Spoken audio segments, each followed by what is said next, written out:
हाँ दोस्तों, स्वागत है आपका अपने परिवार हिंदी बाय ब्रजेश सर में। आई होप आपको अच्छा लगा होगा। नेक्स्ट जो मैंने क्लास बनाई थी आपको अच्छी लगी होगी। मैं आपको बताने वाला हूँ कि आज है लोहड़ी का त्यौहार, तो आप लोगों को हमारी तरफ से बहुत सारी शुभकामनाएं, आपके माता पिता को और आपके फैमिली को। आपकी फैमिली खुश रहे, आप खुश रहें और अच्छे से तैयारी करते रहें, तो आने वाले भविष्य में आपको एक रोजगार मिल जाए, यही भगवान से कामना करना चाहूँगा। और आपका आशीर्वाद सदा हमारे ऊपर बना रहे। तो आज बात करने वाले हैं, जिस शेर और शेरनी ने हमारा चैनल लाइक और सब्सक्राइब नहीं किया वो लाइक करे और सब्सक्राइब करे और कमेंट करे और वीडियो को ज़्यादा से ज़्यादा शेयर करे, आगे बढ़ाएं। बात करते हैं, आज मैं लाया हूँ 20 क्वेश्चन की बहुत अच्छी सीरीज है, तो इसमें मेरे साथ बने रहिएगा आप लोग। बात करते हैं, कलम का सिपाही किसे कहा जाता है। तो कलम का सिपाही किसे कहा जाता है, सबसे पहले बात करेंगे निराला जी की। तो निराला जी को हम कहते हैं छायावाद का कवि कहते हैं।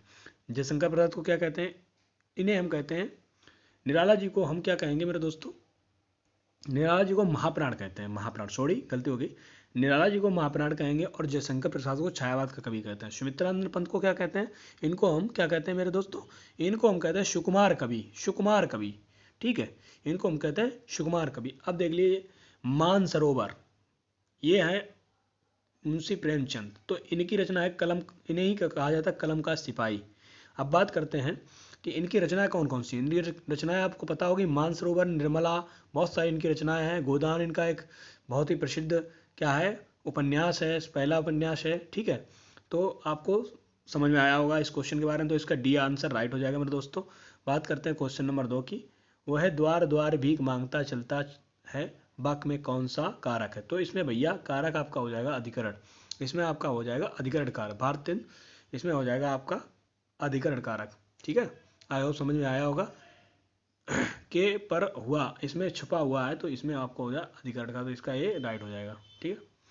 बात करते हैं क्वेश्चन नंबर, दुर्लभ बंधु के रचनाकार कौन है। तो दुर्लभ बंधु के रचनाकार आपके हो जाएंगे, कौन हो जाएंगे मेरे को, भारतेंदु हरिश्चंद्र, ये हैं दुर्लभ के रचनाकार। इनकी कई रचना है, बंदर सभा इनकी रचना है, दुर्लभ बंधु इनकी रचना है, अर्ध नगर, अर्ध अंधेर नगरी, अंधेर नगरी भी इनकी रचना है मेरे दोस्तों। कई सारी रचनाएं हैं, तो आपको याद रखना होगा, ये आपका ए वाला राइट हो जाएगा मेरे दोस्तों। आयो समझ में आया होगा। बात करते हैं क्वेश्चन नंबर 4 की। शीतकाल, शीत का विलोम शब्द क्या होगा। शीत का मतलब होता है ठंडा, शीत का मतलब होता है मेरे दोस्तों क्या होता है, ठंडा। तो आई होप समझ में आया होगा। तो इसका ऊष्ण हो जाएगा, इसका मतलब होता है गर्म, इसका मतलब हो जाता है गर्म। तो डी वाला आंसर आपका राइट होगा मेरे दोस्तों। आई होप समझ में आया होगा। बात करते हैं क्वेश्चन नंबर 5 की। संविधान के किस अनुच्छेद में, किस आर्टिकल में हिंदी को राजभाषा का दर्जा प्राप्त है। तो वो भैया है आपका 343।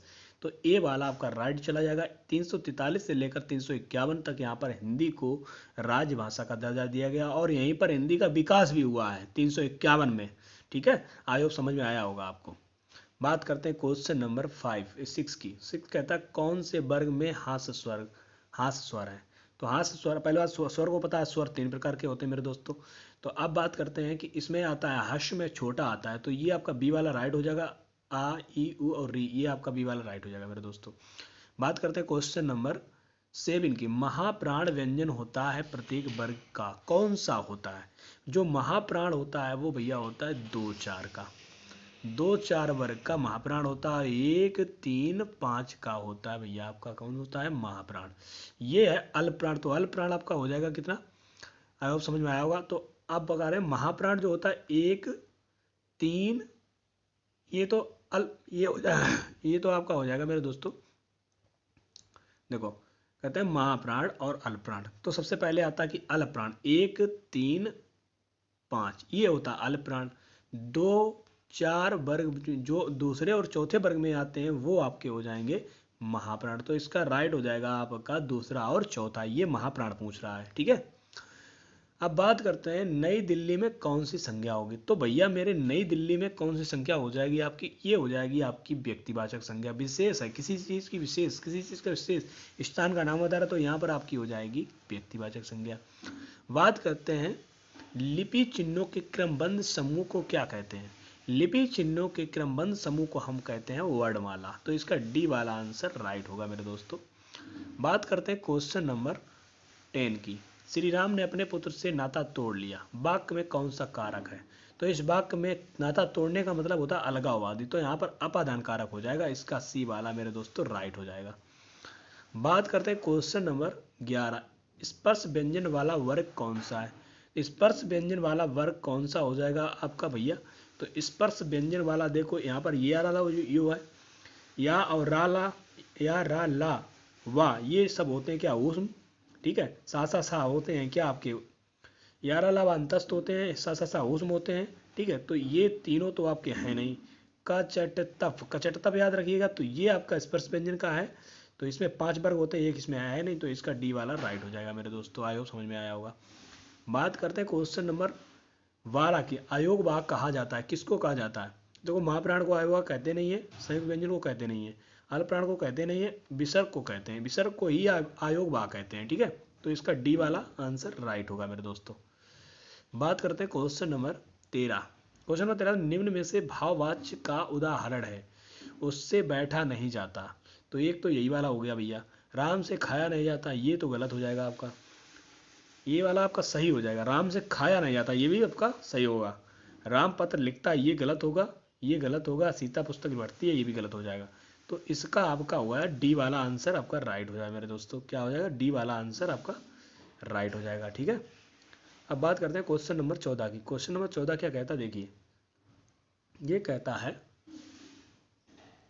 क्वेश्चन नंबर 14 क्या कहता है भैया, संस्कृत के 4 अध्याय किसकी रचना है। संस्कृत के 4 अध्याय किसकी रचना है मेरे दोस्तों, तो ये हो जाए जिनकी उर्वशी रचना है उन्हीं की ये है, वो है रामधारी सिंह दिनकर। रामधारी सिंह दिनकर की रचना है मेरे दोस्तों।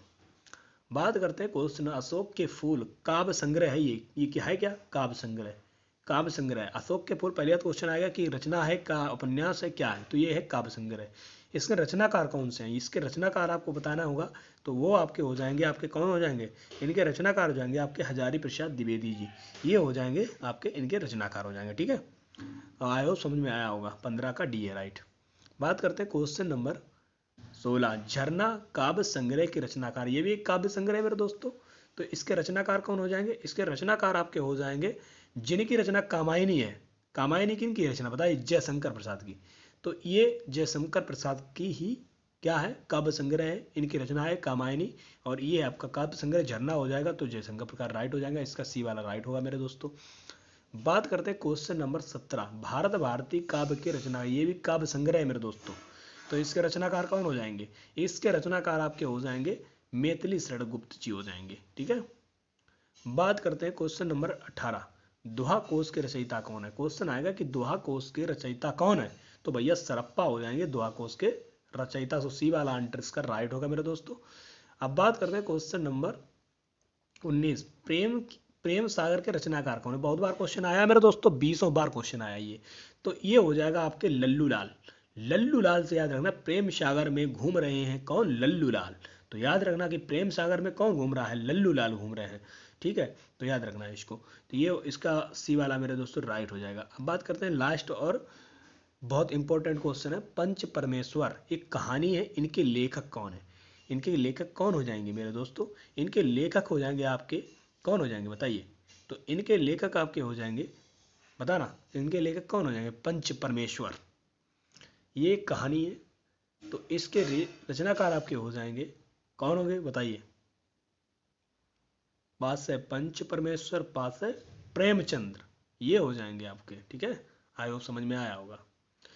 तो दोस्तों आज की क्लास कैसे कमेंट करके जरूर बताएं, और जिससे जो चैनल में लाइक नहीं और सब्सक्राइब नहीं किया वो लाइक करें, सब्सक्राइब करें। जय हिंद।